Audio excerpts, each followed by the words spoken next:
ದಲಿತರ ಮೇಲೆ ನಡೀತಾ ಇರುವಂಥ ದೌರ್ಜನ್ಯಗಳ ಪ್ರಕರಣದ ಹೆಚ್ಚಳವನ್ನು ಕುರಿತಾಗಿ ಅವರು ಮಾತಾಡಿದರು. ಆದರೆ ಸಂವಿಧಾನದ ಹಕ್ಕು ಮತ್ತು ಅಧಿಕಾರಗಳನ್ನು ನಾವು ಕೇಳ್ತಾ ಇದ್ದೇವೆ ಅನ್ನೋದನ್ನ ಕಾಂಗ್ರೆಸ್ ಪಕ್ಷ ಅರ್ಥ ಮಾಡ್ಕೊಳ್ಬೇಕು. ಈ ಕೋಮುವಾದಿ ಶಕ್ತಿಗಳು ಹೇಗೆ ನಮ್ಮ ರಾಜ್ಯವನ್ನ ನುಂಗುವ ಪ್ರಯತ್ನವನ್ನ ಮಾಡ್ತಾ ಇದ್ದೇವೆ ಅಂತೇಳಿ ಬಿಜೆಪಿಯ ಒಳಗಡೆ ಹೋಗ್ತಾರೆ ಅಂದ್ರೆ ಬಾಬಾ ಸಾಹೇಬರು ಆವತ್ತು ಏನು ಹೇಳಿದ್ರು, ಬೆಂಕಿಗೆ ಸಿಕ್ಕ ಪತಂಗದ ತರ ಇವರು ಆಗಿಬಿಡ್ತಾರೆ ಅನ್ನುವಂಥ ಮಾತನ್ನ ಇವತ್ತು ಬಂಡವಾಳಶಾಹಿಗಳಿಗೆ ಭೂಮಿಯನ್ನ ಬಿಕ್ರಿ ಮಾಡುವ ಕೆಲಸ ನಡೀತಾ ಇದೆ. ನಮ್ಮೆಲ್ಲರ ಈ ಜನಗ್ರಹ ಸಮಾವೇಶದ ಹಕ್ಕೊತ್ತಾಯಗಳನ್ನು ಈ ಮನವಿಯನ್ನು ಸ್ವೀಕಾರ ಮಾಡೋದಕ್ಕಾಗಿ ನಮ್ಮ ರಾಜ್ಯದ ಹಿರಿಯ ನಾಯಕರು, ರಾಜಕಾರಣದಲ್ಲಿ ಸಾಕಷ್ಟು ಅನುಭವವನ್ನು ಹೊಂದಿರುವಂಥವರು, ಈ ಸಮುದಾಯಗಳ ಆಶೋತ್ತರವನ್ನು ಬಿಂಬಿಸಲಿಕ್ಕಾಗಿ ನಮ್ಮ ಈ ಮನವಿಯನ್ನು ಸ್ವೀಕಾರ ಮಾಡಲಿಕ್ಕೆ ಬಂದಿರುವಂಥ ಗೌರವಾನ್ವಿತ ಉಪಮುಖ್ಯಮಂತ್ರಿಗಳಾದ ಸನ್ಮಾನ್ಯ ಡಾಕ್ಟರ್ ಜಿ ಪರಮೇಶ್ವರ್ ಅವರನ್ನು ನಾನು ಅತ್ಯಂತ ಗೌರವಪೂರ್ವಕವಾಗಿ ಸ್ವಾಗತಿಸ್ತಾ ಇದ್ದೇನೆ.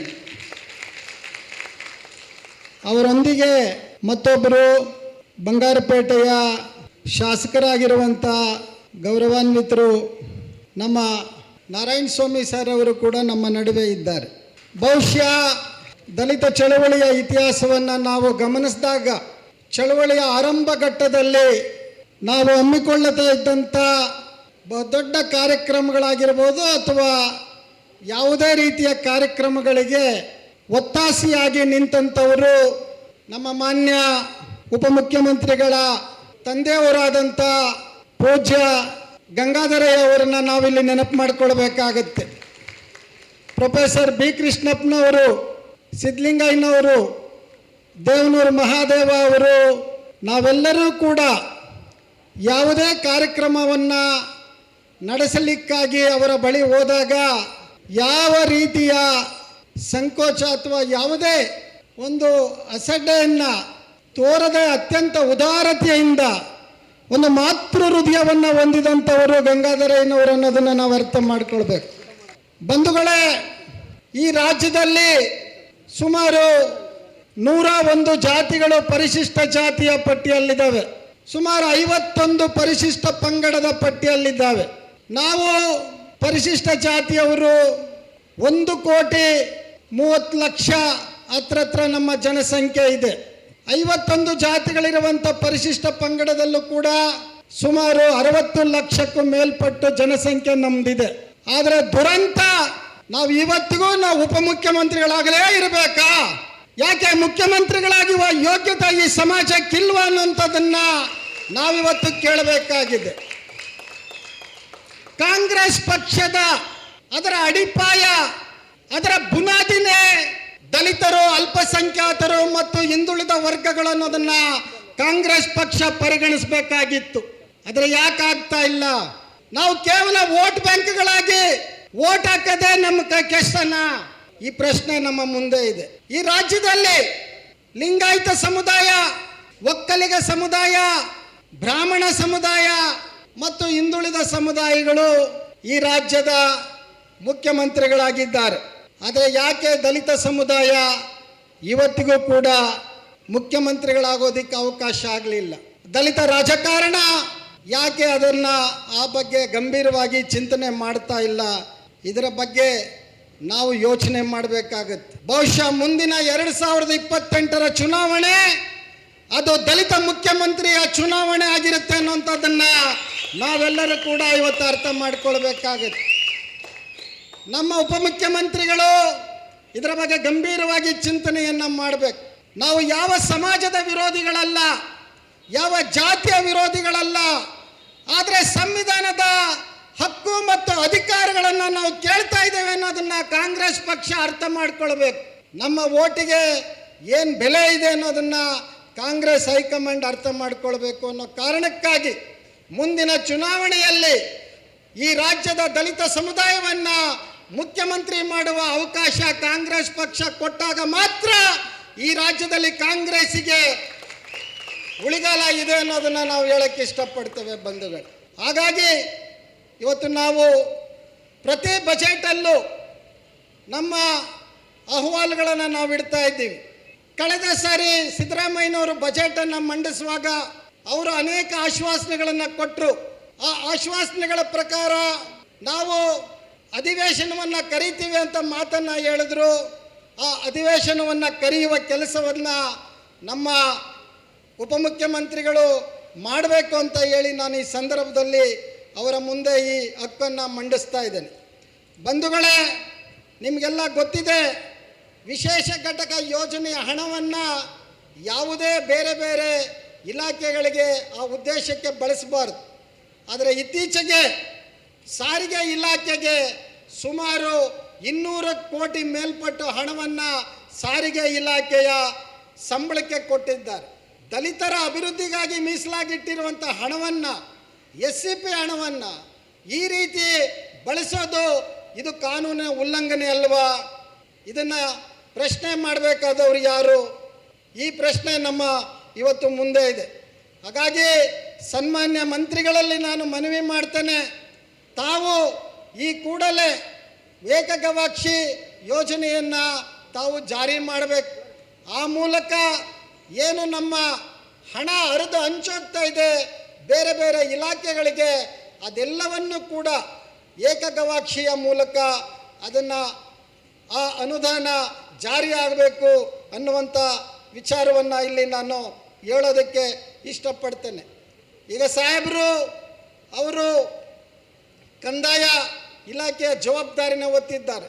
ಈ ಹಿಂದೆ ನಮ್ಮ ಶ್ರೀನಿವಾಸ್ ಪ್ರಸಾದ್ ಸಾಹೇಬರು ಕಂದಾಯ ಮಂತ್ರಿಗಳಾಗಿದ್ದಾಗ ನಾವು ಅನೇಕ ಬಾರಿ ಅವರನ್ನು ಭೇಟಿ ಮಾಡಿ ದರಖಾಸ್ತು ಭೂಮಿ ಸುಮಾರು ಆ ಸಂದರ್ಭದಲ್ಲಿ 12-13 ಲಕ್ಷ ಎಕರೆ ಭೂಮಿಯ ಮೇಲೆ ನಮ್ಮ ಈ ಸಮುದಾಯಗಳು ಉಳುಮೆ ಮಾಡ್ತಾಯಿದ್ರು.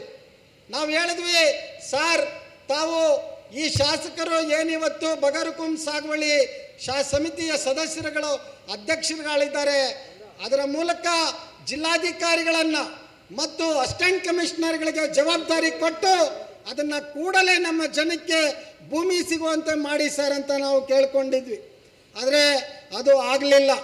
ಈಗಾಗಲೇ ಭೂಮಿ ನಿಮಗೆ ಗೊತ್ತಿದೆ, ಪ್ರಕಾಶ್ ಅವರು ಹೇಳಿದ್ರು, ಇವತ್ತು ಭೂಮಿಯನ್ನು ಸ್ವಾಧೀನ ಮಾಡಿಕೊಳ್ಳುವ ಮೂಲಕ ಇವತ್ತು ಬಂಡವಾಳಶಾಹಿಗಳಿಗೆ ಭೂಮಿಯನ್ನು ಬಿಕ್ರಿ ಮಾಡುವ ಕೆಲಸ ನಡೀತಾ ಇದೆ. ಇದನ್ನು ತಡೆಗಟ್ಟಬೇಕು. ಸುಮಾರು ಭೂ ಸುಧಾರಣಾ ಕಾಯ್ದೆಯ ಪ್ರಕಾರ ನಮಗೆ ಏನು ಬರಬೇಕಾಗಿದ್ದಂಥ 50% ಭೂಮಿ ನಮಗೆ ಕೊಡಬೇಕು ಅಂತ ಹೇಳಿ ನಾನು ಈ ಸಂದರ್ಭದಲ್ಲಿ ಮಂತ್ರಿಗಳ ಗಮನಕ್ಕೆ ತರೋದಕ್ಕೆ ಇಷ್ಟಪಡ್ತೇನೆ. ಇನ್ನು PTCL ಕಾಯ್ದೆ ಅದರ ಏನಾಗಿದೆ ಅನ್ನುವಂಥದ್ದು ತಮಗೆಲ್ಲ ಗೊತ್ತಿದೆ. ಇವತ್ತು ಕೋರ್ಟುಗಳಲ್ಲಿ PTCL ಕಾಯ್ದೆಯನ್ನು ಅದನ್ನು ವಜಾ ಮಾಡುವ ಪ್ರಕರಣಗಳೇ ಜಾಸ್ತಿ ಆಗ್ತಾ ಇದ್ದಾವೆ. ಆ ಬಗ್ಗೆ ನಮ್ಮ ಮಂತ್ರಿಗಳು ಹೆಚ್ಚು ಗಂಭೀರವಾಗಿ ಆಲೋಚನೆಯನ್ನು ಮಾಡ್ತಾರೆ ಅಂತ ಹೇಳಿ ನಾನು ಈ ಸಂದರ್ಭದಲ್ಲಿ ಹೇಳಕ್ಕೆ ಇಷ್ಟಪಡ್ತೇನೆ. ಹೀಗಾಗಿ ಸುಮಾರು 20 ಬೇಡಿಕೆಗಳನ್ನು ನಾವು ಈ ಸಂದರ್ಭದಲ್ಲಿ ಮಾನ್ಯ ಉಪಮುಖ್ಯಮಂತ್ರಿಗಳ ಗಮನಕ್ಕೆ ತರೋದಕ್ಕೆ ನಾನು ಇಚ್ಛೆ ಪಡ್ತಾ ಇದ್ದೇನೆ. ಈಗಾಗಲೇ ತಮಗೆಲ್ಲ ಗೊತ್ತಿದೆ, 85-86ರಲ್ಲಿ ಅಂದಿನ ಜನತಾ ಸರ್ಕಾರ ದಲಿತ ವಿದ್ಯಾರ್ಥಿಗಳು ಯಾವ ಯೂನಿವರ್ಸಿಟಿಗಳಲ್ಲಿ ಉನ್ನತ ಶ್ರೇಣಿಯಲ್ಲಿ ಪಾಸ್ ಆಗ್ತಾರೆ ಅವರಿಗೆ ಕ್ಲಾಸ್ 1 ಕ್ಲಾಸ್ 2 ಹುದ್ದೆಗಳನ್ನು ಕೊಡ್ತಾ ಇದ್ರು. 2010ರವರೆಗೆ ಅದು ಜಾರಿ ಆಯಿತು. ಆದರೆ 10,000ದಿಂದ ಈಚೆಗೆ ಅದನ್ನು ಸಂಪೂರ್ಣವಾಗಿ ನಿಲ್ಲಿಸಲಾಗಿದೆ. ಆ ಕಾರಣಕ್ಕಾಗಿ ಮಾನ್ಯ ಮಂತ್ರಿಗಳು ಆ ಒಂದು ಏನು ಆದೇಶ ಇದೆ ಅದನ್ನು ಅವರು ಮತ್ತೆ ಅದನ್ನು ಪರಿಶೀಲಿಸಬೇಕು ಮತ್ತು ಜಾರಿ ಮಾಡಬೇಕು ಅಂತೇಳಿ ಈ ಸಂದರ್ಭದಲ್ಲಿ ನಾನು ಅವರ ಗಮನಕ್ಕೆ ತರೋದಕ್ಕೆ ಇಷ್ಟಪಡ್ತೇನೆ. ಇತ್ತೀಚೆಗೆ ತಮಗೆಲ್ಲ ಗೊತ್ತಿದೆ, ಪ್ರಜಾವಾಣಿ ಪತ್ರಿಕೆಯ ಎಡಿಟೋರಿಯಲ್ನಲ್ಲಿ ದಲಿತರ ಮೇಲೆ ನಡೀತಾ ಇರುವಂಥ ದೌರ್ಜನ್ಯಗಳ ಪ್ರಕರಣದ ಹೆಚ್ಚಳವನ್ನು ಕುರಿತಾಗಿ ಅವರು ಮಾತಾಡಿದರು. ಅದು ಪ್ರಜಾವಾಣಿಯ ಸಂಪಾದಕೀಯದಲ್ಲಿ ಬಂತು. ಮತ್ತು ಕನ್ವಿಕ್ಷನ್ ಏನಿದೆ, ಶಿಕ್ಷೆಯ ಪ್ರಮಾಣ 0.2 ಅನ್ನುವಂಥದ್ದನ್ನು ಪ್ರಜಾವಾಣಿ ಮೆನ್ಷನ್ ಮಾಡಿರೋದನ್ನು ನಾನು ಸನ್ಮಾನ್ಯ ಮಂತ್ರಿಗಳ ಗಮನಕ್ಕೆ ತರೋದಕ್ಕೆ ಇಷ್ಟಪಡ್ತೇನೆ. ಸೊ ಹೀಗಾಗಿ ಈ ಒಟ್ಟು ಜಮೀನುಗಳು PTCL ಕಾಯ್ದೆ ಆಗಿರ್ಬೋದು, ತೋಟಿ ಇನಾಮತಿ ಜಮೀನುಗಳಾಗಿರ್ಬೋದು, ನಮ್ಮ ವಿದ್ಯಾರ್ಥಿಗಳು ಇವತ್ತು ಮೈಸೂರಿನಲ್ಲಿ ನಮ್ಮ ಸ್ನಾತಕೋತ್ತರ ವಿದ್ಯಾರ್ಥಿಗಳು ಶಿಷ್ಯ ವೇತನಕ್ಕಾಗಿ 15 ದಿನಗಳಿಂದ ಬೀದಿ ಮೇಲೆ ಕೂತ್ಕೊಂಡು ಹೋರಾಟ ಮಾಡ್ತಾ ಇದ್ದಾರೆ. ಶಿಷ್ಯ ವೇತನಕ್ಕಾಗಿ ಅವರು ಆಗ್ರಹಿಸ್ತಾ ಇದ್ದಾರೆ. ದಯವಿಟ್ಟು ಇದರ ಬಗ್ಗೆ ಸನ್ಮಾನ್ಯ ಮಂತ್ರಿಗಳು ಗಂಭೀರವಾಗಿ ಇದನ್ನು ಆ ಒಂದು ಪರಿಸ್ಥಿತಿಯನ್ನು ನಿಭಾಯಿಸಬೇಕು ಅಂತೇಳಿ ನಾನು ಅವರಲ್ಲಿ ಮನವಿಯನ್ನು ಮಾಡ್ತಾ ಇದ್ದೇನೆ. ಬಂಧುಗಳೇ, ನಮಗೆಲ್ಲ ಗೊತ್ತಿದೆ ಇತ್ತೀಚಿನ ದಿನಗಳಲ್ಲಿ ಈ ಕೋಮುವಾದಿ ಶಕ್ತಿಗಳು ಹೇಗೆ ನಮ್ಮ ರಾಜ್ಯವನ್ನು ನುಂಗುವ ಪ್ರಯತ್ನವನ್ನು ಮಾಡ್ತಾ ಇದ್ದೇವೆ ಅಂತೇಳಿ. ಬಾಬಾ ಸಾಹೇಬ್ ಅಂಬೇಡ್ಕರ್ ಅವರು ಬದುಕಿದ್ದಾಗಲೂ ಕೂಡ ಇವರು ಅವ್ರನ್ನ ನೆಮ್ಮದಿಯಾಗಿ ಬಿಡಲಿಲ್ಲ. ಇದೇ ಸಾವರ್ಕರ್ ಬಾಬಾ ಸಾಹೇಬ್ ಅಂಬೇಡ್ಕರ್ ಅವರ ಬಗ್ಗೆ ಅತ್ಯಂತ ಕೀಳಾಗಿ ಮಾತಾಡಿದ್ದನ್ನು ನಾವು ನೋಡ್ತೇವೆ. ಬಾಬಾ ಸಾಹೇಬ್ ಅಂಬೇಡ್ಕರ್ ಅವರಿಗೆ ಸಹಾಯ ಮಾಡೋದಾದರೆ ಅದು ವಿಷದ ಆವಿಗೆ ಹಾಲು ನೆರೆದಂತೆ ಅನ್ನುವಂಥ ಮಾತನ್ನು ಸಾವರ್ಕರ್ ಆಡಿದ್ದನ್ನು ನಾವಿಲ್ಲಿ ಅರ್ಥ ಮಾಡ್ಕೊಳ್ಬೇಕಾಗತ್ತೆ ಬಂಧುಗಳೇ. ಹಾಗಾಗಿ ಯಾವುದೇ ಈ ದಮನಿತ ಸಮುದಾಯಗಳು BJPಯ ಒಳಗಡೆ ಹೋಗ್ತಾರೆ ಅಂದರೆ ಬಾಬಾ ಸಾಹೇಬರು ಆವತ್ತು ಏನು ಹೇಳಿದ್ರು, ಬೆಂಕಿಗೆ ಸಿಕ್ಕ ಪತಂಗದ ಥರ ಇವರು ಆಗಿಬಿಡ್ತಾರೆ ಅನ್ನುವಂಥ ಮಾತನ್ನು. ಹಾಗಾಗಿ ನಾವು ತುಂಬ ಎಚ್ಚರಿಕೆಯಿಂದ ಇರಬೇಕು. ಕರ್ನಾಟಕ ಕುವೆಂಪು ಅವರ ನಾಡು. ಇಲ್ಲಿ ಬದುಕುವ ಎಲ್ಲರೂ ಕೂಡ ಶಾಂತಿಯ ವಾತಾವರಣದಲ್ಲಿ ಬದುಕಬೇಕಾಗತ್ತೆ. ಆ ಕಾರಣಕ್ಕಾಗಿ ಕರ್ನಾಟಕದಲ್ಲಿ ಎಲ್ಲ ಜನ ಚಳವಳಿಗಳು, ಎಲ್ಲ ಜನಪರ ವ್ಯಕ್ತಿಗಳು ಕಾಂಗ್ರೆಸ್ ಪಕ್ಷವನ್ನು ಬೆಂಬಲಿಸುವ ಕೆಲಸವನ್ನು ನಾವು ಮಾಡ್ತಾ ಬರ್ತಾ ಇದ್ದೇವೆ ಅನ್ನೋದನ್ನು ಈ ಸಂದರ್ಭದಲ್ಲಿ ನಾನು ಹೇಳೋದಕ್ಕೆ ಇಷ್ಟಪಡ್ತೇನೆ. ಹಾಗೆ DCRE ಪೊಲೀಸ್ ಠಾಣೆಗಳಿಗೆ ಕರ್ತವ್ಯಬದ್ಧ ಅಧಿಕಾರಿಗಳನ್ನು ನೇಮಿಸಬೇಕು ಮತ್ತು ಮೂಲಭೂತ ಸೌಕರ್ಯಗಳನ್ನು ಕೊಡಬೇಕು. ಈ ಎಲ್ಲ ಅಂಶಗಳನ್ನು ಸನ್ಮಾನ್ಯ ಮಂತ್ರಿಗಳ ಗಮನಕ್ಕೆ ನಾನು ತರೋದಕ್ಕೆ ಇಷ್ಟಪಡ್ತೇನೆ. ಈ ಬಗ್ಗೆ ಈಗಾಗಲೇ ನಮ್ಮ ಹಿರಿಯರು ಚಳವಳಿಯ ಸಂಗಾತಿಯಾದಂಥ ಸನ್ಮಾನ್ಯ ಡಾಕ್ಟರ್ HC ಮಹದೇವಪ್ಪ ಅವರು ಬಂದಿರೋದ್ರಿಂದ ಅವರಿಗೆ ನಾನು ತಮ್ಮೆಲ್ಲರ ಪರವಾಗಿ ಹೃತ್ಪೂರ್ವಕವಾದ ಭೀಮ ವಂದನೆಗಳನ್ನು ಸಲ್ಲಿಸ್ತೇನೆ. ಗೌರವಾನ್ವಿತ ಮಂತ್ರಿಗಳು ಈ ಒಂದು ಮನವಿಯನ್ನು ತೆಗೆದುಕೊಂಡು ಹೋಗಿ ಕೂಡಲೇ ಸಭೆಯನ್ನು ಮಾನ್ಯ ಮುಖ್ಯಮಂತ್ರಿಗಳ ಸಮ್ಮುಖದಲ್ಲಿ ಅವರು ಸಭೆಯನ್ನು ಆಯೋಜನೆ ಮಾಡ್ತಾರೆ ಅನ್ನುವಂಥ ನಂಬಿಕೆಯನ್ನು ಹೊತ್ತು ಇವತ್ತು ಸಾವಿರಾರು ಸಂಖ್ಯೆಯಲ್ಲಿ ಇವತ್ತು ನಮ್ಮ ಜನ ಇಲ್ಲಿ ನೆರೆದಿದ್ದಾರೆ. ಇದನ್ನು ಮಾನ್ಯ ಮುಖ್ಯಮಂತ್ರಿಗಳು ಮತ್ತು ಉಪಮುಖ್ಯಮಂತ್ರಿಗಳು ಇದನ್ನು ಗಂಭೀರವಾಗಿ ಪರಿಶೀಲಿಸ್ತಾರೆ ಅಂತ ನಂಬಿಕೆಯೊಂದಿಗೆ ನಾವು ಈ ಮನವಿಯನ್ನು ಅವರಿಗೆ ಕೊಡ್ತಾ ಇದ್ದೀವಿ. ಈಗಾಗಲೇ ಅನೇಕ ಮನವಿಗಳನ್ನು ಕೊಟ್ಟಿದ್ದೇವೆ ನಾವು.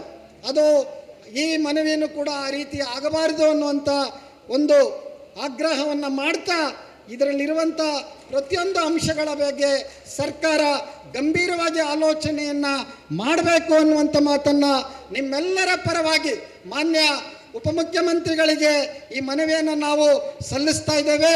ಇದನ್ನು ಸರ್ಕಾರ ಗಂಭೀರವಾಗಿ ತೆಗೆದುಕೊಳ್ಳುತ್ತೆ ಅನ್ನುವಂಥ ನಂಬಿಕೆಯೊಂದಿಗೆ ಈ ಒಂದು ಮನವಿಯನ್ನು ಸನ್ಮಾನ್ಯ ಉಪಮುಖ್ಯಮಂತ್ರಿಗಳಿಗೆ ನಾವು ಇದನ್ನು ಕೊಡ್ತಾ ಇದ್ದೇವೆ. ಮತ್ತಷ್ಟು ವಿಶೇಷ ವಿಡಿಯೋಗಳನ್ನು ನೋಡಲು ಮತ್ತು ಹೊಸ ವಿಡಿಯೋಗಳ ಬಗ್ಗೆ ತಿಳಿಯಲು ಈ ದಿನ .com ಯೂಟ್ಯೂಬ್ ಚಾನೆಲ್ ಸಬ್ಸ್ಕ್ರೈಬ್ ಮಾಡಿ ಮತ್ತು ಬೆಲ್ ಐಕಾನ್ ಕ್ಲಿಕ್ ಮಾಡಿ.